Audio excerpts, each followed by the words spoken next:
Your pronunciation sucks because your muscles are weak. Yes, I did just say that. And if I was to ask you right now to drop and give me 50 push-ups, 99% of you couldn't comply. Just like in a gym environment, speaking, using our voice, moving the muscles of our face requires work. It's arduous work, it's hard work, it's difficult, and yet most of us are used to doing it on the lazy side. If you speak in your native language, chances are that you can speak for prolonged periods of time without any pain in your muscles whatsoever, and you can do it very quickly. But if you do it in a foreign language, like English, then suddenly that speaking becomes more and more difficult to produce. And you start to get tired, you start to get frustrated, you start to get physically exhausted by the process of speaking. In fact, right now, as I'm recording this video, because it is the first video that I'm recording and I've just woken up, it's first thing in the morning, my muscles are actually getting a little bit sore. I can feel the bottom part of my jaw start to hurt, my tongue is not fully warmed up, there's a very, very high chance that I'm going to make a couple of pronunciation mistakes throughout recording this video, and that all speaks to the fact that I'm not warmed up, and that my muscles have not had the time to fully activate yet. And just like in the gym, if I was to ask you now not to give me 50 push-ups, but to just give me 5, chances are that now suddenly 90% of you could provide me with a push-up.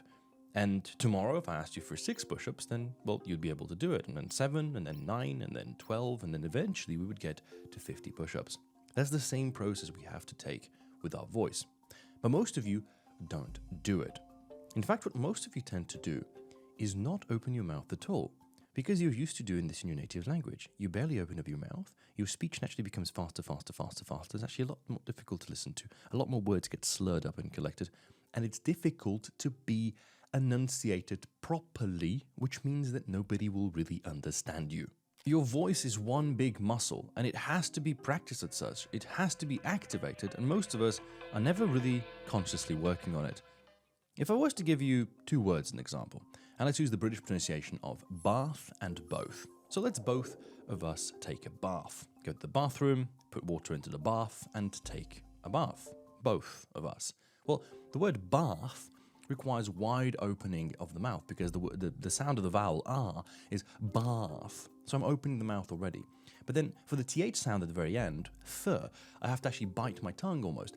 Th, bath. A lot of movement required again from the throat and the muscles. If I go for the sound of both, now both, oath, right?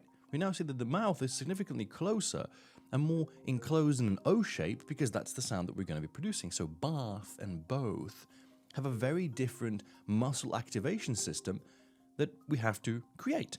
And that requires effort. So it's easier, of course, for us to barely open our mouth at all, which is just going to be both and bath, both and bath.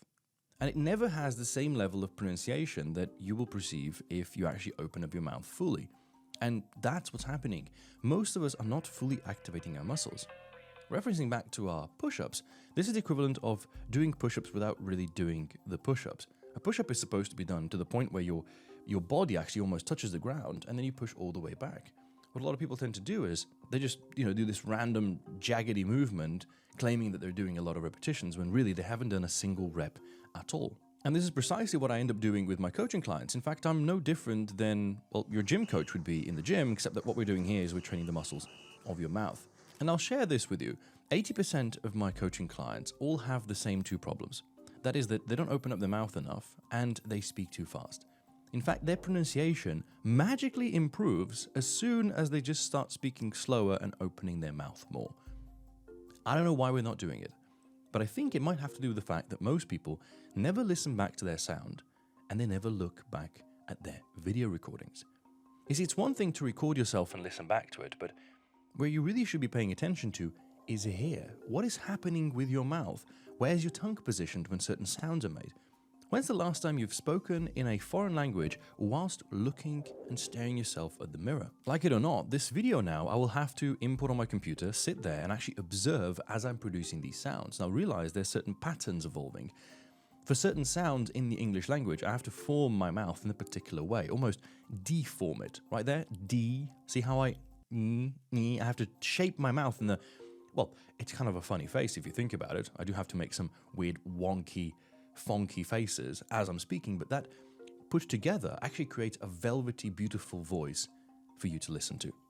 So, yes, your muscles are weak, and chances are that your pronunciation sucks because your vocal cords play only a very small role in the production of your sound. In fact, most of the mistakes being made happen northern of your vocal cords, up in your mouth, because your tongue is in the wrong position, because your mouth is not opening enough, and because you are rushing.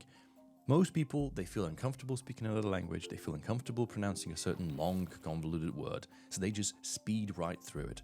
And what's left is a mumbling, incomprehensible speech. Most people are not enamored and excited to hear a voice that is fast, mumbly, and incomprehensible.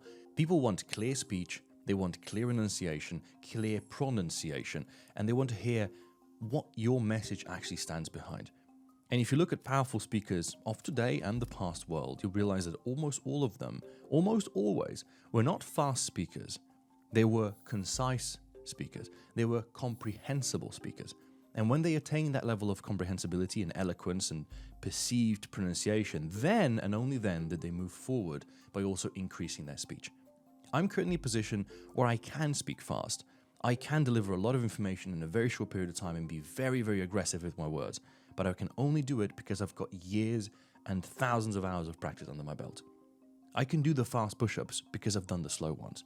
Your voice, however, likely it is that you fall into the 90% of people that haven't trained their muscles yet. So go through the gradual process, speak slowly, open your mouth, pronounce each sound, each syllable, enunciate, and after you are ready, after you have the voice you want, after you've listened back to it, watched your voice, watched your mouth, and really picked all of those little bits of details, then you can start speaking faster. Then you have my permission to start looking for shortcuts.